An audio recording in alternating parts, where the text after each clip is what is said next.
Pemirsa, untuk terus menekan inflasi, pemerintah Kota Prabu Mulih menggelar pasar murah yang ke-16 kalinya untuk warga sekitar Kecamatan Prabu Mulih Barat. 5 kilo itu 59.500. Pemerintah Prabu Mulih kali ini mengadakan pasar murah di Mapolsek Prabu Mulih Barat. Pasar murah ini merupakan yang ke-16 kalinya yang diadakan pemerintah Kota Prabu Mulih. Pasar murah dan pangan murah ini dalam rangka gerakan pengendalian inflasi dan stabilisasi harga bahan pokok di Kota Prabu Mulih. Sebanyak 10 ton beras SPHP dijual di pasar murah ini, telur 60 kg dan cabai sebanyak 30 kg beserta bawang merah dan putih. Hal ini merupakan bentuk penekanan inflasi di Kota Prabu Mulih agar stabil dan aman.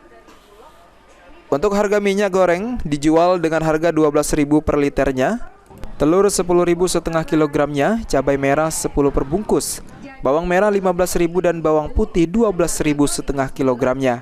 Sedangkan untuk harga beras 59.000 per karung 5 kilogramnya. PJ Wali Kota Prabu Mulih Elman mengatakan, untuk inflasi di Kota Prabu Mulih saat ini IPH-nya min 1,66 dan akan terus melakukan pergerakan agar jangan sampai IPH-nya di angka 3 ke atas. Tadi, jadi memang kita ini kan pertama kami seluruh Forkopimda, ya, pemerintah itu kan setiap Senin pikon dengan Menteri Dalam Negeri. Kita harus menekan inflasi kita.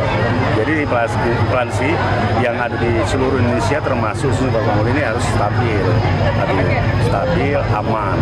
Kita kan terus mengadakan pasar murah nih Pak. Gimana kalau inflasi di Prabu Mulih ini untuk saat ini? Alhamdulillah kan kalau IPH kita kemarin min 1,66.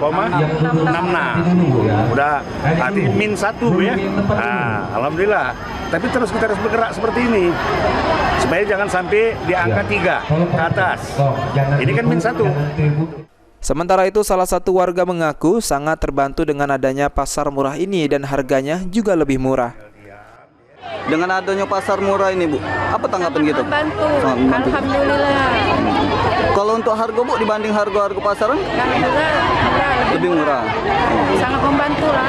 Apa Bu harapannya gitu Bu? Harapannya ya maksudnya sembako ya lebih turun lah ke depannya. PJ Wali Kota Prabu Mulih juga terus menghimbau warga agar dapat memanfaatkan pekarangan rumah dengan menanam kebutuhan bahan-bahan pangan seperti cabai dan bawang secara mandiri. Anggi Perkasa, PAL TV.